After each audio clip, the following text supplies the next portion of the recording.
ఈరోజు మన చందమామ కథల్లో తాతయ్య కథలను విందాం. తాతయ్య కథల్లో భాగంగా అసత్యవాది అనే కథ విందాం. కథ వినే ముందు నాదొక చిన్న రిక్వెస్ట్. మీరు గనక మా ఛానల్ని మొదటిసారి చూస్తున్నట్లయితే ప్లీజ్ తప్పకుండా సబ్స్క్రైబ్ చేయండి. ఇక కథలోకి వద్దాం. చాలా కాలానికి తాతయ్య తిరిగి వచ్చాడు. తాతయ్య వచ్చాడో, ఇంతకాలం ఎక్కడ తిరిగావు తాతయ్య అంటూ పిల్లలు ఆయన చుట్టూ మూగారు. నువ్వు వెళ్ళాక మాకు కథలే లేవు తాతయ్య అని ఒకరు, మళ్ళీ కథలు చెప్తావా తాతయ్య అని ఒకరు ఆయనను పీడించారు. కాస్త స్నానము పానము చేసి రానివ్వండర్రా, కబుర్లు చెప్పుకోవచ్చు అన్నాడు తాతయ్య.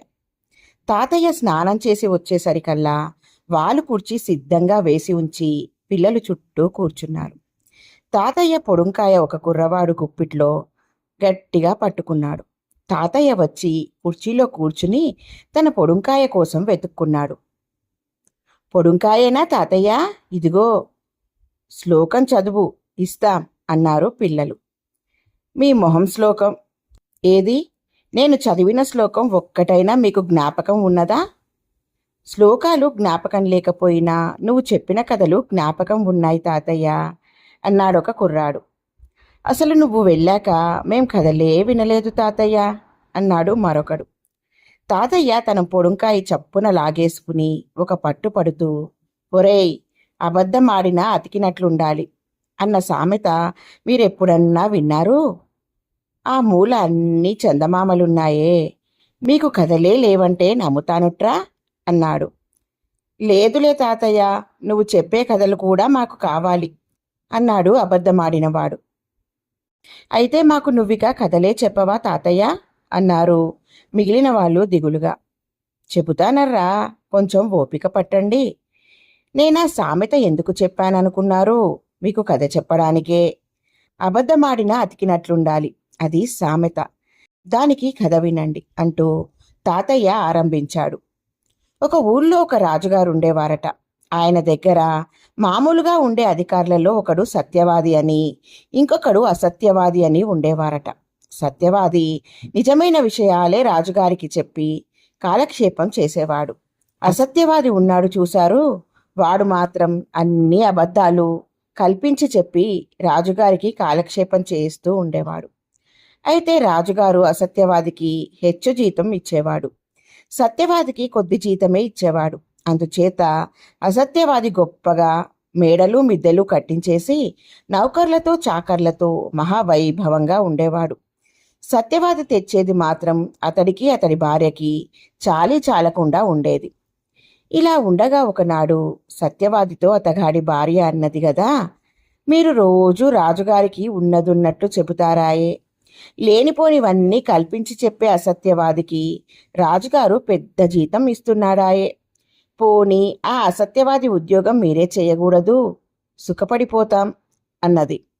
ఆ మాట విని సత్యవాది రాజుగారి దగ్గరికి వెళ్ళి, మహారాజా, నేను ఇన్నాళ్ళు సత్యవాదిగా తమ వద్ద కొలువున్నాను కదా, నాకు కొంతకాలం పాటు అసత్యవాదిగా కొలువిప్పించకూడదా అని ప్రాధేయపడ్డాడు.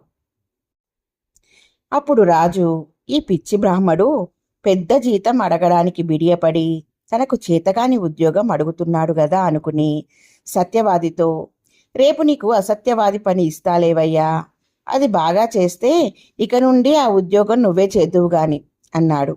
మర్నాడు సత్యవాది సభకు వచ్చి అసత్యవాది కూర్చునే కుర్చీలో కూర్చున్నాడు.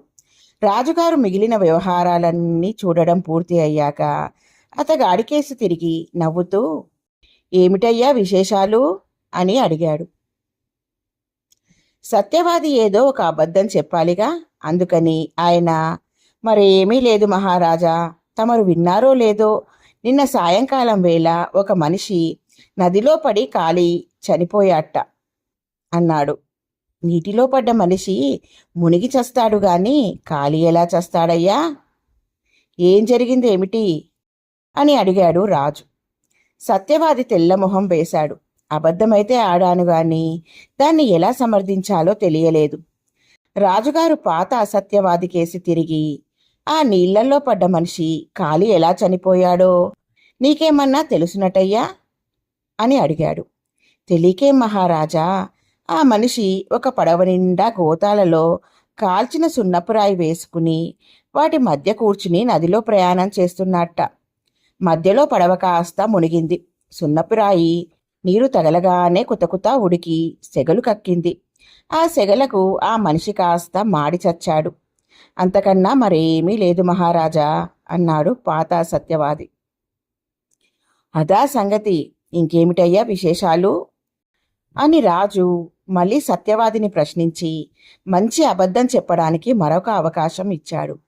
సత్యవాది బుర్రగోక్కుని, అన్నట్టు ఈ సంగతి విన్నారా మహారాజా? మన చిన్నబ్బాయి గారు ఈ మధ్య వేటకు వెళ్ళారు చూడండి. అప్పుడు ఆయన ఒక బాణం వేస్తే అది ఒక జింక కాలిగిట్టకు తగిలి దాని తలలోంచి దూసుకుపోయిందట అన్నాడు.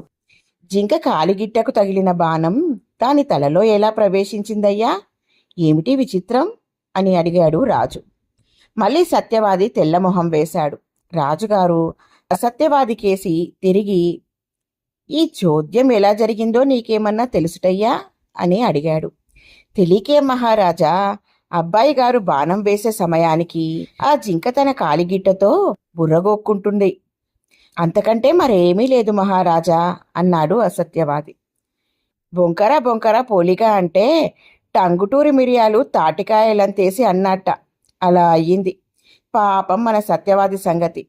రాజుగారు 2 అవకాశాలిస్తే 2 సార్లు అతికేటు అబద్ధమాడలేకపోయాడు. రాజుగారు అతనికి మరొక అవకాశం ఇద్దాం కదా అనుకుని, ఇంకేమిటయ్యా విశేషాలు అన్నాడు. రాజుగారు అడిగినప్పుడు ఏదో ఒకటి చెప్పాలిగా. అందుకని సత్యవాది, మరేం లేదు మహారాజా, కిందటి నెల వరదలప్పుడు నదిలో ఇంత బండరాయి తేలి కొట్టుకు వచ్చిందిట అన్నాడు. బండరాయి తేలటమేమిటి, కొట్టుకు రావడమేమిటి, అంత పని ఎలా జరిగిందయ్యా అన్నాడు రాజు. సత్యవాది బుర్ర ఖాళీ. ఆయన అసత్యవాది కేసి చూసి బెల్లం కొట్టిన రాయిలా ఉండిపోయాడు. రాయి నీటిలో ఎలా తేలి కొట్టుకొచ్చిందో నీకేమన్నా తెలుసునట్టయ్యా అని రాజు అసత్యవాదిని అడిగాడు. మరేం లేదు మహారాజా, కిందటి సంవత్సరాది ప్రాంతాల ఏటి ఒడ్డున ఒక పారతీగ మొలచి ఆ బండరాయి చుట్టూ పెనవేసుకుంది. వేసవికి అది కాయలతో సహా ఎండిపోయింది. ఏటికి వరద రాగానే ఆ పాదంతా నీటిలో పడి కొట్టుకొచ్చింది. సొరకాయలున్నాయి చూడండి, అవన్నీ డొల్ల అయిపోయి పాదుతో పాటు రాయిని కూడా తేల్చాయి. రాయితో సహా పాదంతా కొట్టుకువచ్చింది. ఈ విషయమే సత్యవాది మీతో చెప్పారు అన్నాడు అసత్యవాది. నిజం కురుచ, అబద్ధం పొడవు అని సామెత.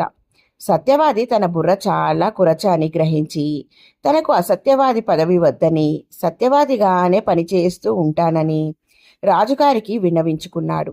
నీ ఇష్టం అని రాజు సత్యవాది జీతం కాస్త పెంచాడు. దానితో సత్యవాది సంతృప్తి పడ్డాడు. అందుచేత అబద్ధం చెప్పడం తేలిక అనుకోకండి అంటూ తాతయ్య కథ ముగించాడు. ఇలా ఉంది ఫ్రెండ్స్ ఈ కథ. బాగుంది కదూ? నచ్చిందా? అయితే లైక్ చేయండి. మీ బంధువులకు, స్నేహితులకు ఈ కథలను షేర్ చేయండి.